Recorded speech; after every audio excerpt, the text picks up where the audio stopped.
Probably one of the most common causes that people come to the doctor's office is stress. It's supposed to be from the ancestor time, part of the day, maybe 2-3 hours in the sympathetic mode and the rest of the day in the restful mode.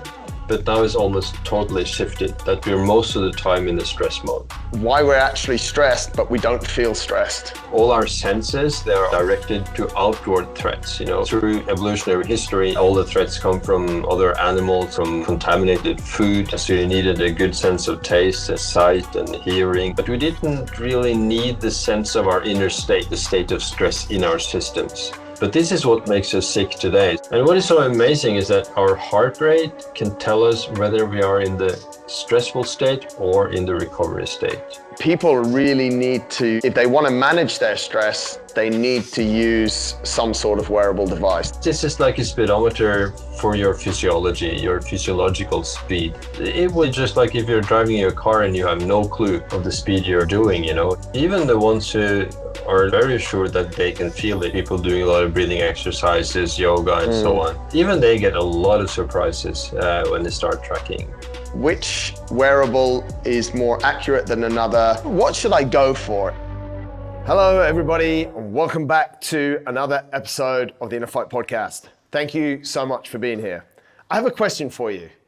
What if wearing something on your body, a simple wearable, could change your approach to stress management and therefore how you feel, look, and perform in life? That's kind of what we're going to debunk today. My guest is Dr. Torkil Færø. He's a Norwegian medical doctor, author, keynote speaker, and his latest book is a book entitled The Pulse Cure, which caught my attention. He's done an incredible amount of research into the impact of these wearables. And for those that listen to the show often, sometimes maybe I've come across as saying, yes, we should be a lot in touch with how we feel. We definitely should.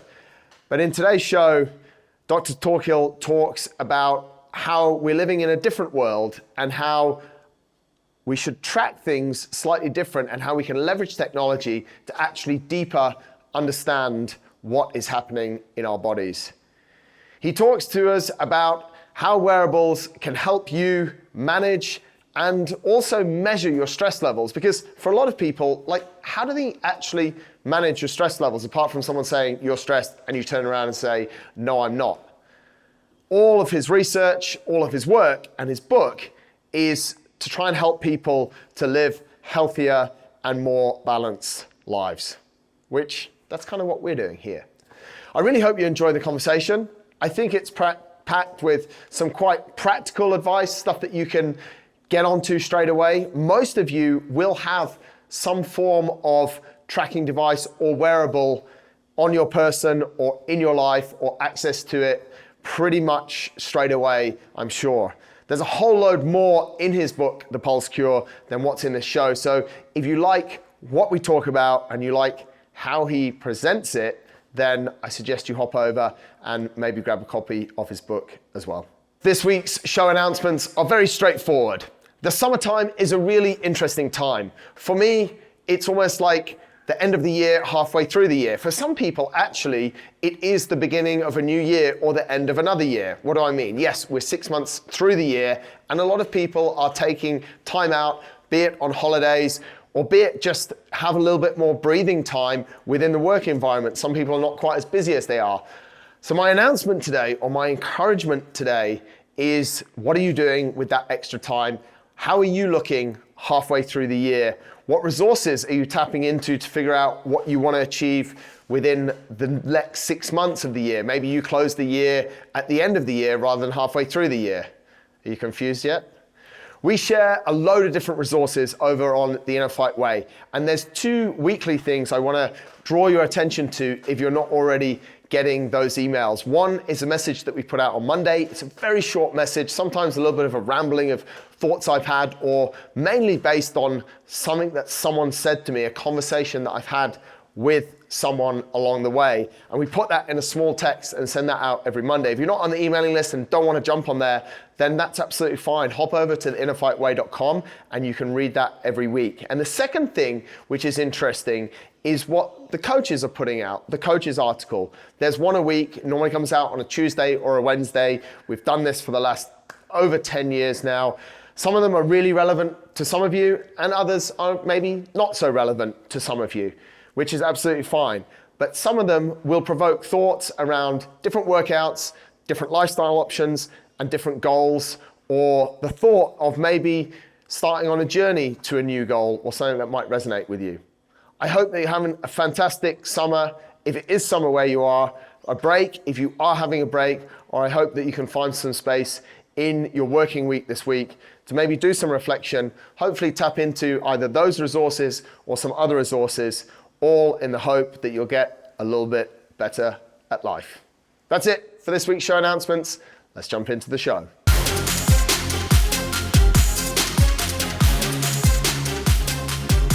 This is episode number 924 of the InnerFight Podcast. No matter where you are in the world, thanks a lot for listening. Let's jump into today's show.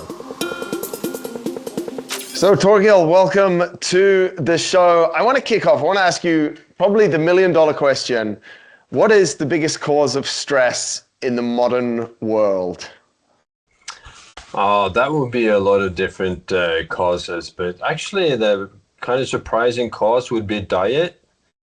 Eating the wrong diet, ultra-processed food, eating for too long time during the day, like from morning to late afternoon.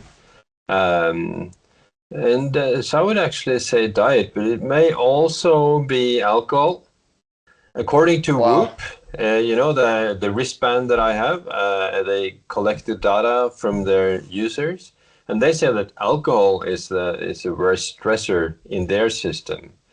So, and of course, being a doctor and seeing people, alcoholics, who look the tiredest, the people you see, that would be the alcoholics, It's interesting because there are two things that I think if you ask people generally, like what's the cause, they wouldn't come up with those two things.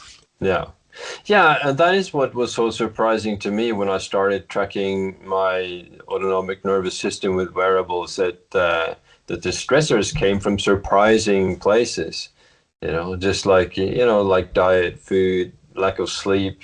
So I was very surprised because I never felt stressed. So I would expect, when I saw the numbers on my wearables, that I was expecting to just be in the parasympathetic restful mode. I was never scared. There was no fight, flight, or freeze in my life. So when I started tracking the system, I saw that I'm stressed. How can this be? And of course, the last 5 years, I've been spending a lot of time, with my own system, and also everybody's had read my book. The Pulse Cure in Norway has been just a tremendous success. So I see it's also the same in everybody else's life. So tell us, how did it start, your interest and I guess we could call it an obsession with wearables, with as you said, your book there, The Pulse Cure. Where did it all start? It actually started, I was sailing in the Pacific in Moorea, close to Tahiti. And I was lying in a hammock reading a book, The Body Keeps the Score by Bessel van der Kolk. And I understood that in psychiatry in the US, they use heart rate variability that I had never heard of before that to track the autonomic nervous system. And of course, as a doctor, I knew the importance of the autonomic nervous system, and that it was actually possible to measure it was such a surprise. And once I started measuring it myself, I understood the importance of this and the importance of tracking it, and as a way of getting control of it, because I see so many diseases, so many sick people from an imbalance in this autonomic nervous system. It's probably one of the most common causes that people come to the doctor's office, is stress, in this broad sense. of stress.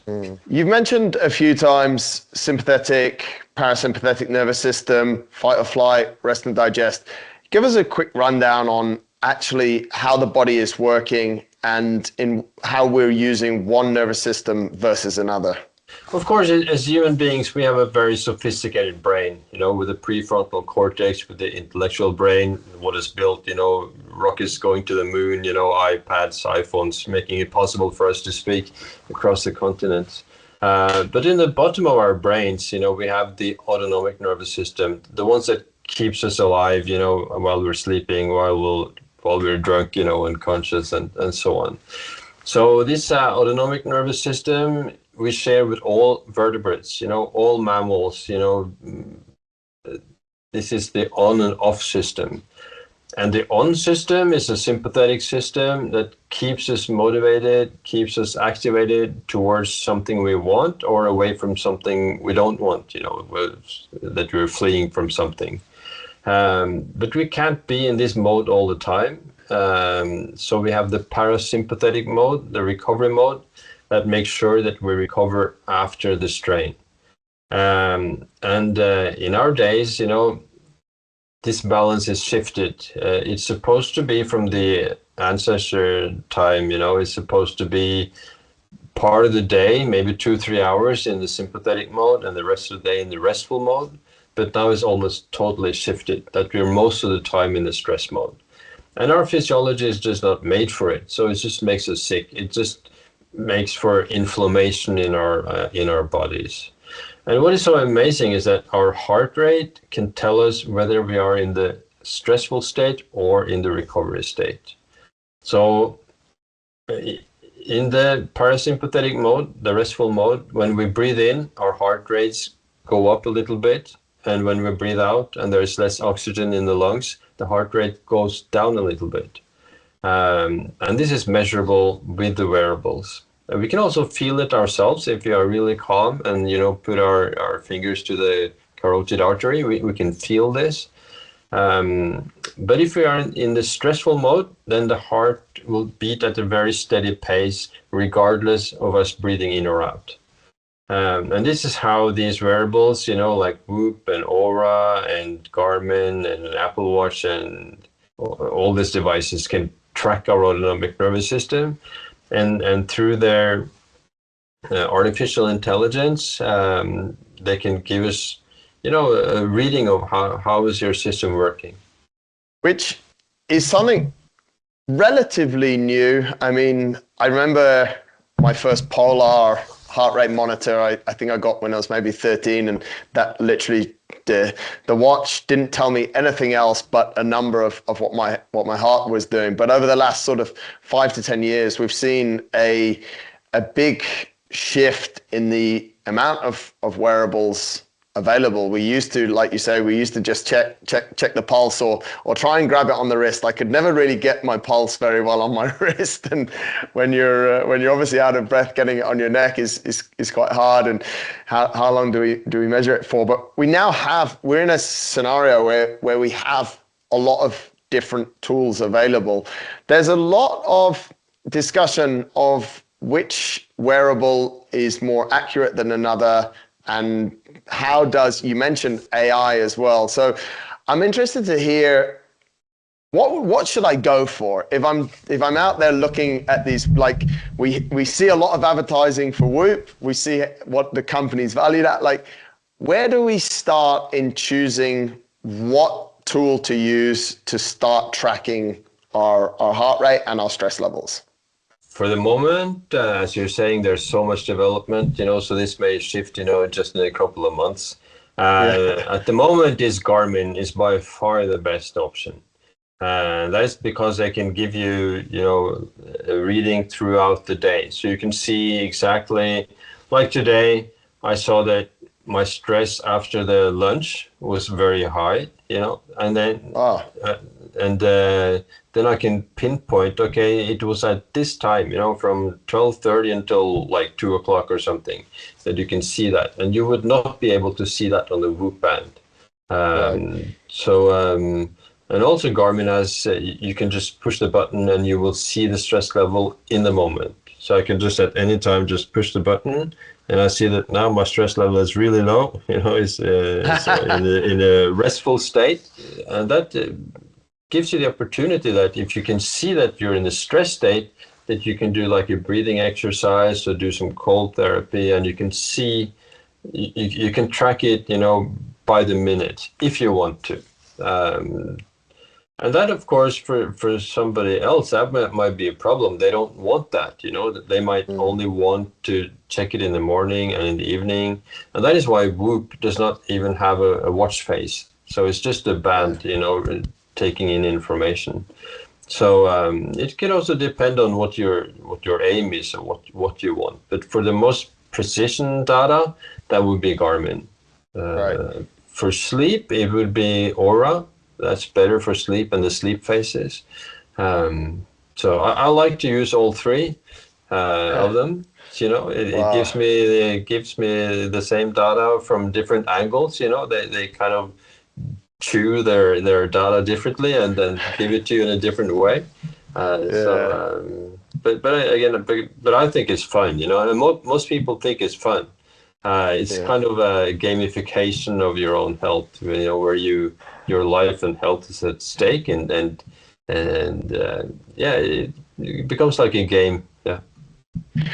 On a granular level, or on a simple level for people, what are we looking for in, for example, if I was just to follow my heart rate, what am I actually looking for? What should I be aware of when it comes to ups, downs, time of day? What for someone who's not really, for someone who's managed to stay away from things like Whoop, which I think maybe is now a fraction of the population, or is just ultimately confused by it, what actually are we looking for, and what should we be tracking? The main thing to be looking for is probably the heart rate variability throughout the night. And to just check that it's at your optimal level.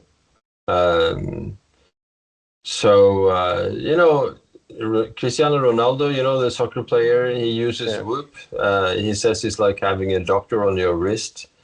Because the band would be able to tell him that, okay, you're overreaching now, you're training too hard. So your heart rate variability is too low. And you need to ease off a bit, and it can tell him that if of course he's not drinking alcohol, but if you're an athlete and drinking alcohol, you would see the effect of it. And according to Whoop, the effect stays for 5 days. It will take 5 days until you're back again at the same recovery rate as it was before. Then you were drinking. Then we're talking maybe 5-6 units of alcohol. But you will be able to see these effects on your system that we are not really feeling ourselves. And that is because all our senses, they are directed to outward threats, because through evolutionary history, all the threats come from other animals, from enemies, from contaminated food. So you needed a good sense of taste and sight and hearing and smell and touch and all these things. But we didn't really need the sense of our inner state, the state of stress in our systems.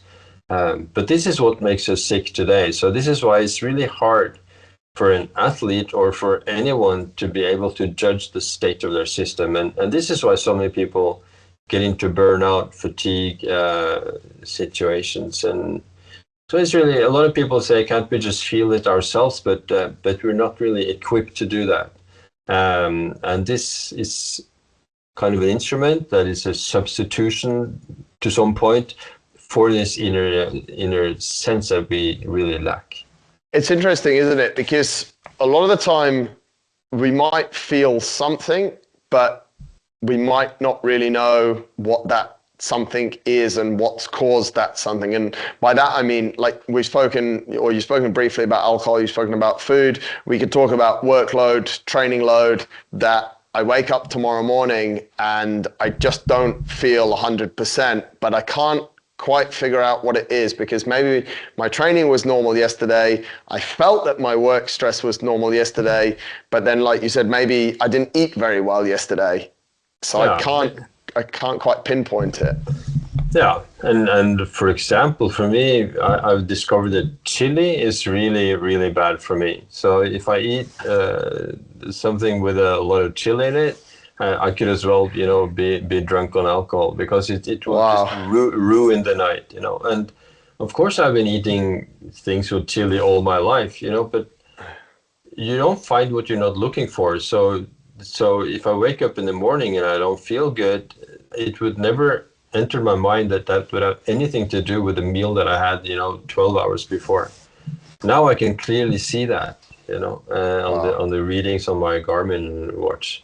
And you may wake up and feel sluggish in the morning just because you woke up from the REM sleep, and not from your light sleep. So there's a lot of confounding factors when you're trying to judge your own state. Yeah. And particularly for athletes, it would be important to not waste your resources for recovery on bad food, on ultra-processed food, on alcohol, on nicotine. I'm not sure what you use in Australia, but in Norway, a lot of athletes even use a type of nicotine that we have in Norway that you put under your lip. That is clearly very stressful for your system. That would raise your heartbeat, from maybe 60 to 70, in your resting heart rate.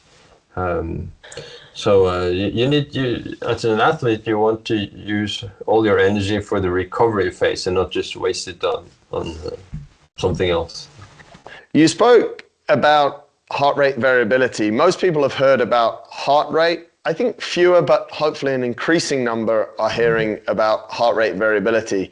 Tell us what's actually the difference, Torkil, between heart rate and heart rate variability? Yeah, so heart rate is a number of heartbeats a minute. It could be 60 while you're resting and 180 while you're working out hard. But the heart rate variability is this variation between heartbeats. That I told about the parasympathetic mode, where the heart rate goes up when you breathe in and down when you breathe out. So this is a variation between heartbeats. And you want that to be high, particularly during the night, as a sign that your vagus nerve is really working well and taking care of the recovery in your body. If your heart rate variability is low, that is a sign that you're in the sympathetic mode, that your body and system is strained, is kind of working on something. And then the variation between heartbeat is low. It's kind of pounding at the same pace, all the time, to some degree. There is a sliding scale, of course, from very well recovered and a restful state until the very stressful state. So you generally want a good variation between heartbeats. And good athletes, they can have a really high you call it HRV, a really good HRV, maybe in the hundreds or 150 and so on. And this will go down as you get older. It will be like a reverse hockey stick, that it goes from you're 25 until you're like 40. It goes quite steep down, and after you're 40, it flattens out. And this is a sign that your ability to recover is just getting worse. Like Ronaldo that I was talking about. Now he's 40 years old almost, and he's struggling really hard to stay in there. And even though there's like millions of dollars to be made, the body just can't do it. So we have to take into consideration our age also. So heart rate we want low heart rate variability, we want high. That's the simplicity. I mean, we've seen that for a long time when we look or we hear maybe about top end athletes and their resting heart rate is below 40, but I guess it's less publicized of heart rate variability and how, as you said, we want that to be as high as possible, because that's the ultimate measure of recovery. I mean, that's what these devices are measuring, right? Yeah, and for an athlete that maybe, because I see some numbers of athletes that have been overreaching, and then I can see that the variation in heart rate is not so big, that maybe his heart rate that I can recall now was normally 38. And then when he was really, really strained, it was like 42. Not much of a difference, but his heart rate variability differed a lot more. So you would not be able to see the overreaching in the heart rate itself, but in the heart rate variability, it became much more apparent. So I often call it like heart rate variability is like watching the heart rate with a magnifying glass. It can tell you just so much more. Yeah, I see that a lot, definitely in myself and in other athletes as well. We're not seeing a huge variation in the actual resting heart rate, but we see a big variation in heart rate variability, that's what we're trying to use quite a lot as well to try and gauge the recovery and the readiness of the athlete. When it comes to, we spoke, and we'll maybe jump back to it in a bit, the two major factors at the start. When we talk, and you mentioned that book, it's a great book, The Body Keeps the Score, where it talks a little bit about conscious and subconscious identification of what's going on. Some things happen in our life that actually we genuinely can't remember in a conscious way, but it's stored in our subconscious. I believe and I read that we're actually experiencing the same when it comes to stress. You said it earlier, like, I don't feel stressed. What is your thoughts on that, on conscious versus almost subconscious stress? Why we're actually stressed, but we don't feel stressed? That may be partly because just the pace that we are living in our normal lives now is so much bigger than what we're made for. So I think more or less everybody, most people would be surprised at their stress level, I think. And it's like we're used to it, so we don't really know how unstressed we could be. So that is something you find out that when you improve your sleep, when you cut down on alcohol, when you eat better, maybe you have a eating window that you restrict. You make these small subtle changes. You get the vitamin D, you get the omega-3 food. Then you realize that my capacity was bigger than I thought. There was another level of energy that you didn't know of before you started tracking. So a lot of people find this, and also in the subconscious, that a lot of people, with emotional trouble, I've met so many people, that have been, for example, had struggle in their relationships, and then when they have made the decision to split up, the HRV just goes through the roof. It has been being a strain on them that they maybe didn't realize how much until they made kind of this decision, and then everything went right, and also in the opposite direction, of course, that they get some emotional strain that becomes visible in the heart rate variability.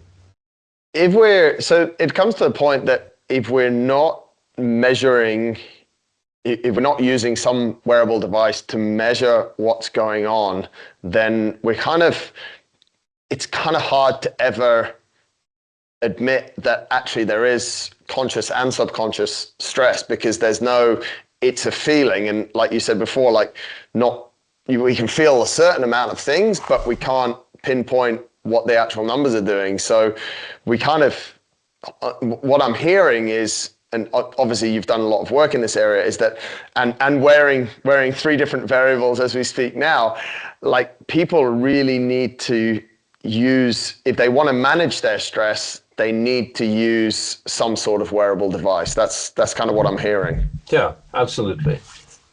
Even the ones who are like very sure that they can feel it, people doing a lot of breathing exercises, yoga, and so on.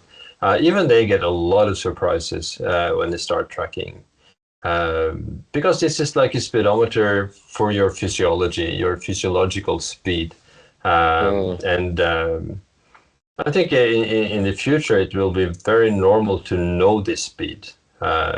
It would be just like if you're driving your car and you have no clue of the speed you're doing, in the city or whatever, and you have no clue of your speed. So, or how much energy do you have left? How much gas is still in the car, and all these things. So I think it will be.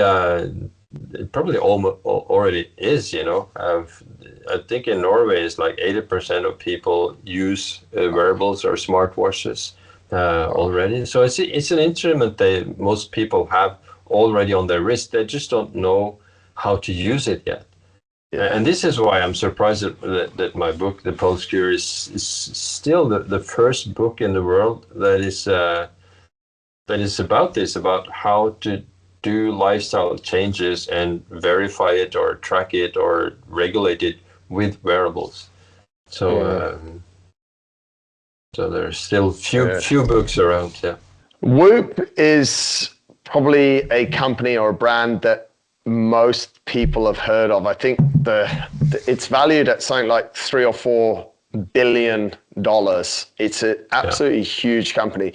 What do you what did Whoop set out to do? Is it because I always see a lot of advertising of Whoop and I'm like, are these guys actually trying to make humans better, or is it something else going on? And I think there's a lot of that in the modern age as well. Like, these guys are collecting all of our data, and what's actually going on? I'm interested to get your thoughts versus maybe the more traditional companies. I was surprised when you said Garmin is the best, like, because they're probably the most understated, but we know that they make, I've used Garmin for a number of years. We know that they make good devices.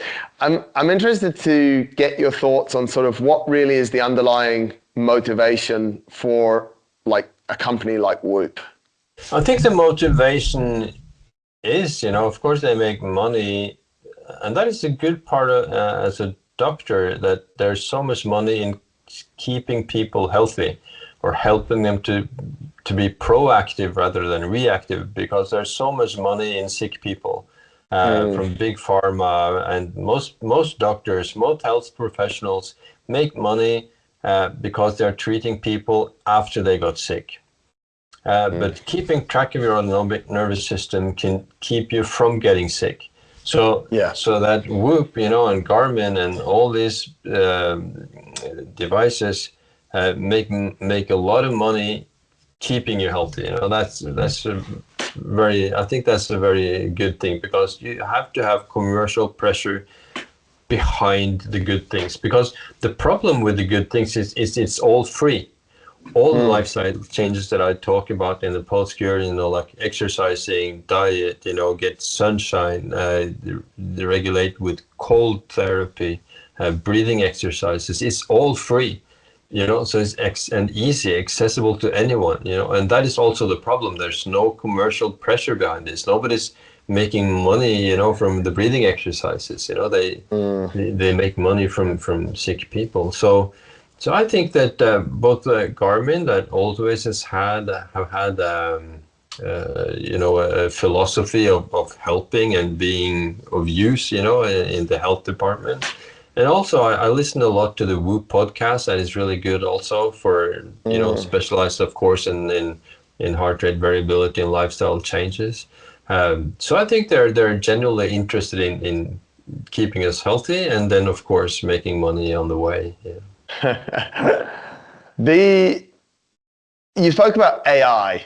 How does AI come into it? Like, Whoop is if we stay with Whoop, because I think that's one of the most popular ones, people are getting different scores, stress scores, readiness scores, and we hear that those scores are AI generated. So maybe talk a little bit about the role of AI in the delivery of the data that we're getting.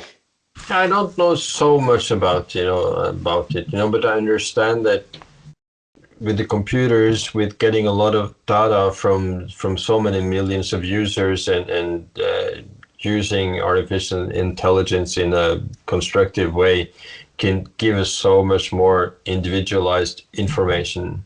And I think that what is also so important about this is that it moves the power of your health from the hospital and the doctors, where they are, and onto you, on your wrist, in real time. You get the control, and that artificial intelligence, can help you so much doing that. So, but in the technicalities of artificial intelligence, I'm not. Okay. I don't know what they're doing. I just understand that they are individualizing your numbers and making it useful for you on an individual basis. Yeah. One of the things that I see or hear from people that use, I think it comes more from Whoop, they seem to get frustrated or a certain amount of anxiety if, for example, they do eat well and they think that they're reducing their stress and they sleep 10 or 12 hours, then they can wake up and their recovery score is still quite poor.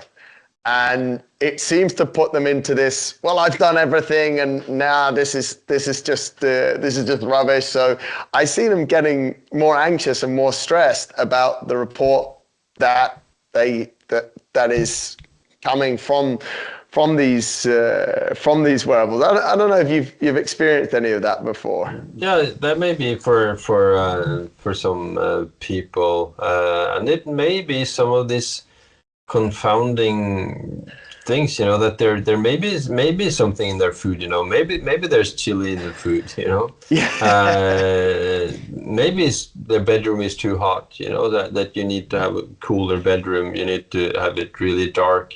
So there may be things that they're not doing right, and or maybe they're just too perfectionistic. You can't be on top of every day. And I heard the conversation with Ronaldo on the Whoop podcast, and I don't think he's not either in the green zone every day. You're not supposed to be in the green zone every day on the Whoop. You're supposed to be fluctuating between at least the yellow and probably the red zone some days. You're supposed to strain yourself. So without strain, you're not getting better. So we just have to find the right balance. So I don't know. I see a lot of people being. I think they're too perfectionistic. They often, when they're not unhappy with their curves, and I see that, then I say that this is fine. This is a good curve. This is a good system. It's a good balance you have here. So maybe that would be the problem, and maybe they're just trying too hard. They're trying to be good at everything, and they're just like uptight, and not really able to relax totally. They may also have an underlying problem, a lack of vitamins, a lack of B12, a lack of vitamin D. So they may have something. They may have a food intolerance. That I see a lot. That when people kind of do everything in the book and they still stressed, it's a lot of food intolerance for gluten, eggs, milk, and so on. So that is one advice I give to a lot of people that see that they're not really getting the numbers they expect. And then a lot of them have food intolerances. Yeah, I think like you've mentioned a few times, we're changing a lot. We're evolving a lot as a race, and at the same time, or at a faster speed, the food that we're being given is evolving very fast, and it's not it's actually not really working with us, and that's causing a lot more stress on the body through the digestive system, and we're actually having to expend a lot more energy to digest the not just chili. It's more on a processed food side that we're actually not able to recover. And then when we try to perform, we don't have, if we go back to the car analogy, we don't have the right petrol in the tank, so we're not able to perform, be it in our work life or be it in an athletic scene. And then we're actually creating more and more stress. So it's and that's why I wasn't super surprised actually when you said that food is the number one cause of stress, or generally, or and I know that was a big question to start with, but it is causing, because it's the source, it's our petrol. And if we put dirty petrol in a car, or if we put diesel in a petrol car, it doesn't last very long. Yeah, absolutely. And it's all very individual also. So people react to different things. So there's quite a lot of psychology around this though, because like you said, maybe it's a intolerance. So we hear a lot, or the narrative a lot is, okay, if you're stressed, if you're not feeling great, sleep a little bit more, eat a little bit more. And these things are relatively easy for human beings to do. To go down and start food elimination and actually get to the root cause like you've done, and it's a great example with the chili, that's quite deep for some people, and maybe from a motivational or a psychological standpoint they struggle. I'm not sure if you've got any thoughts about sort of how the mindset plays a role in this. In what way do you mean with the mindset? Because I think people are maybe a little bit scared, or they don't have maybe the inclination to say that they're happy to grab the low-lying fruit or ignore the low-lying fruit. Everyone can sleep more. But then it's like, okay, I'm sleeping a little bit better, but my numbers are not getting better. And that starts to play on their mind, because the narrative is always sleep better and you'll recover better. But now that's not happening. And then some people like seeing doctors, and some people like going through a number of tests, but generally in a busy world, that's not what people are massively motivated to do. So then it almost becomes, well, how much do I want it? It's a motivational thing. It's something that's stuck in the mind. You need to be motivated to do all these changes, but you will feel better. So I think that will be important for so many people. Certainly in Norway, all the people that contact me and are so happy that they're out of their burnout phase, they're out of their fatigue problems, they're feeling better, they have less stomach problems, so I think that would motivate them a lot, yeah. A little bit more. So, but you can also be stressed. I remember one guy. He was seeing on his watch that the oxygen level at night was low, and then he became so worried about that affected the HRV readings. And then he suddenly found out, okay, what if I put my watch on my ankle? Because the problem was that he was lying on his arm, and that affected the oxygen readings. And once that problem solved, his HRV got up again, so it was a worry about his oxygen level at night, that he was worrying maybe he had sleep apnea or something. So your mindset in this way, can really affect it, and frustration, so if you're frustrated about the readings, the frustration in itself, can become a problem. So I advise everybody, to be patient, to take one step at a time, and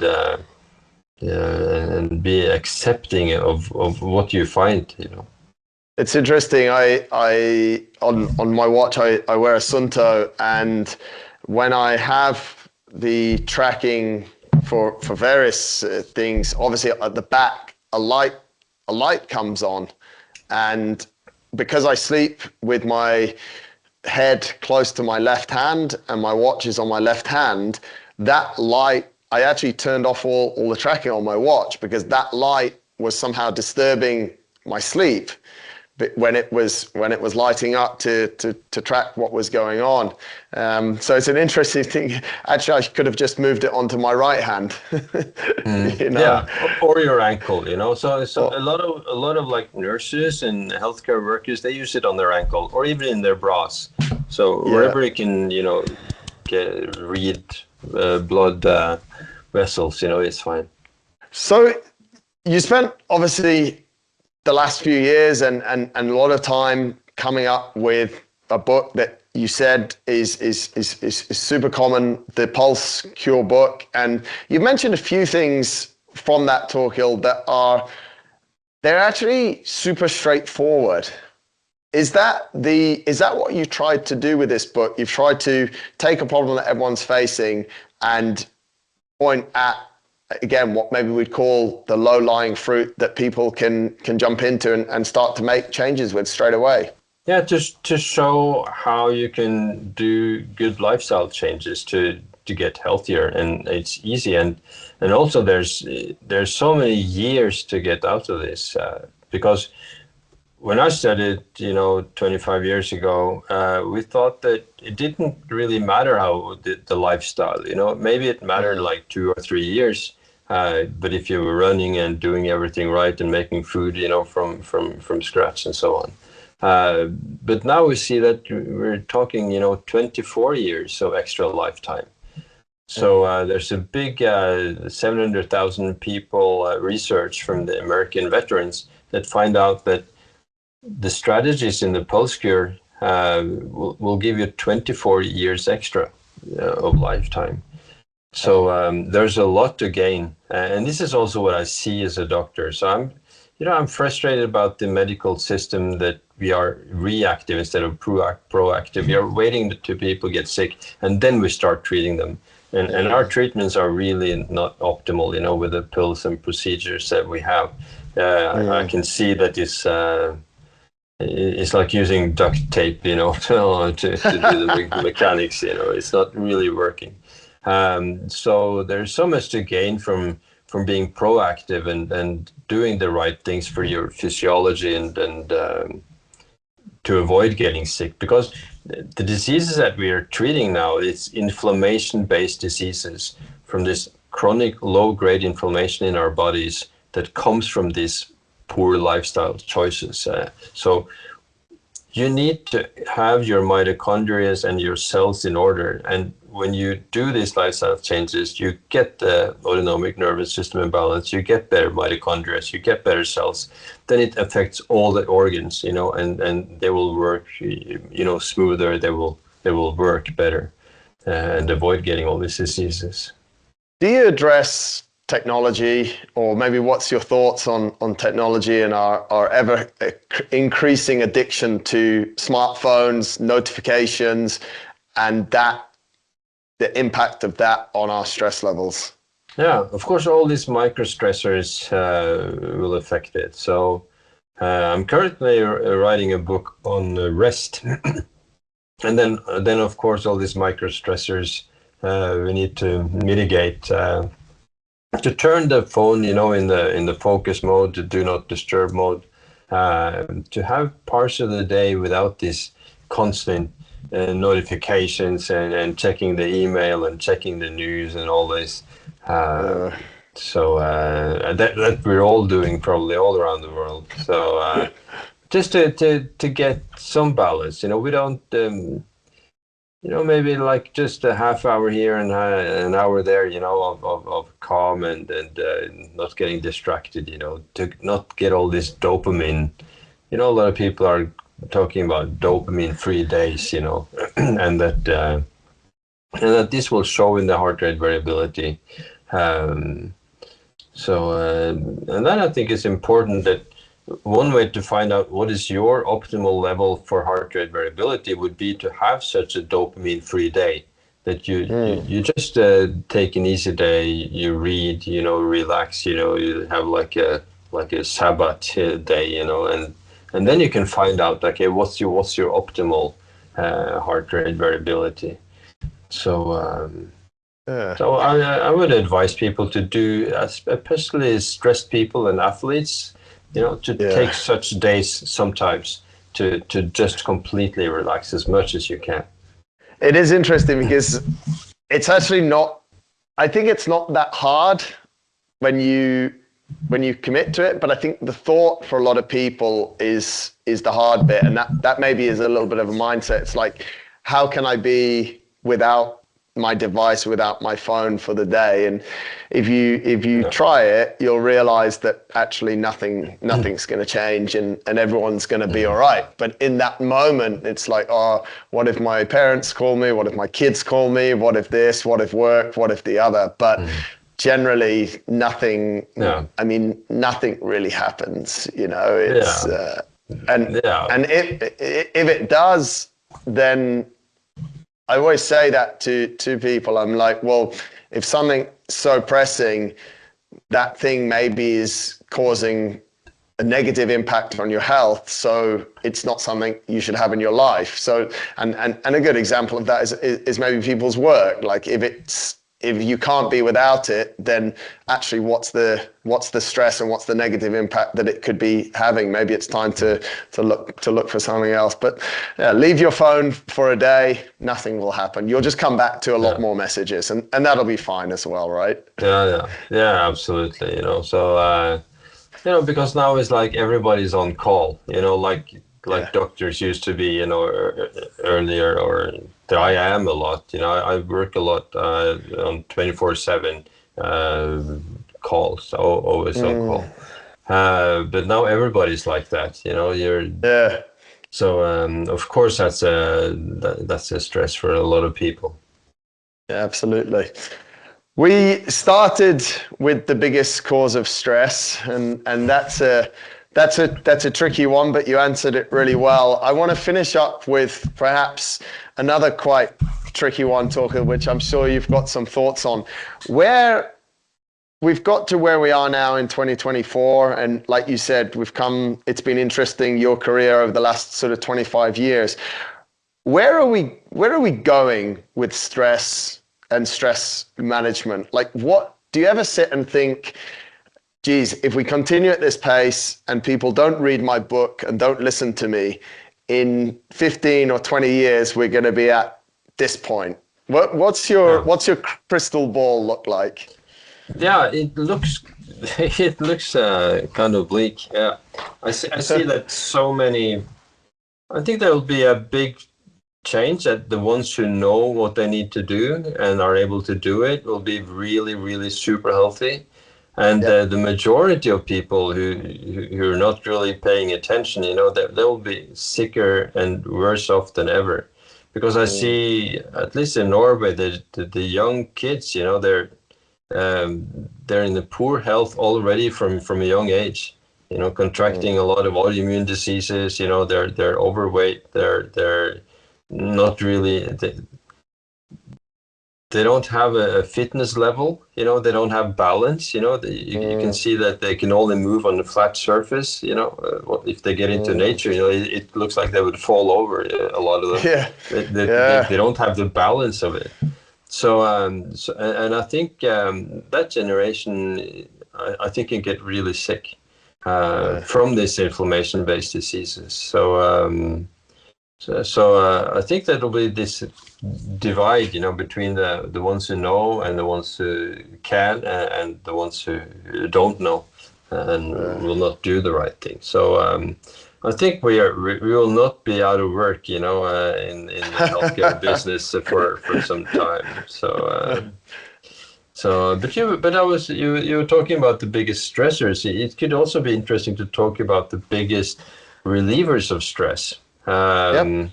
And that would be cold therapy and breathing exercises, like meditation and breathing, breath work, I would say. So particularly cold, it was a big surprise to me when I saw the effect of cold on the heart rate variability and how it could calm us down so much. So I think for athletes, it's really important to get to use cold to dampen inflammation. And not, of course, after a workout session with strength session. You should wait for more than 4 or 5 hours until you do the cold therapy, because it would dampen the inflammation that your muscles need to grow. Yeah. If you do it before that. Very good. It's been a great conversation, Torkil. Some super interesting points, and I guess the book is available on Amazon. The Pulse Cure book is available on Amazon. On Amazon, and also as an audiobook, and on the Kindle, and on your Apple Book app. On the Apple Watch app, or iPhone. iPhone. So it's Very good, and we're still sticking with your favorite wearable as the Garmin then. Yeah. 100%. But it may change, because now I know that Samsung is coming out with their new Galaxy Ring and the new watches. So I'm suspecting that they have some surprises to give. So I'm very often, just in a couple of months, it may all shift.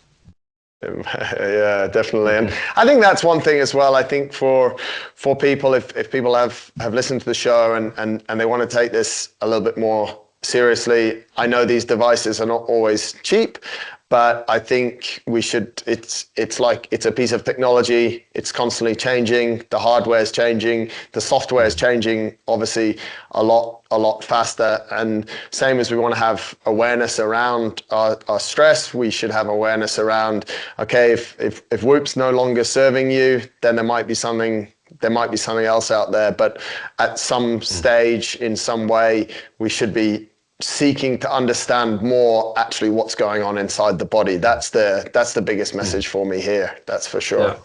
Yeah, absolutely. Very good, Torkil. I appreciate your time. It's great. It's great to hear it. I'm actually inspired to get. I read a little bit about you before, and now I'm inspired to go and grab the book. I might audiobook it when I'm riding my bike. That'd be that's always a good one. But I appreciate you. Thank you very much for your time, and thank you very much for the great work you're doing to raise some awareness around this. It's really fantastic.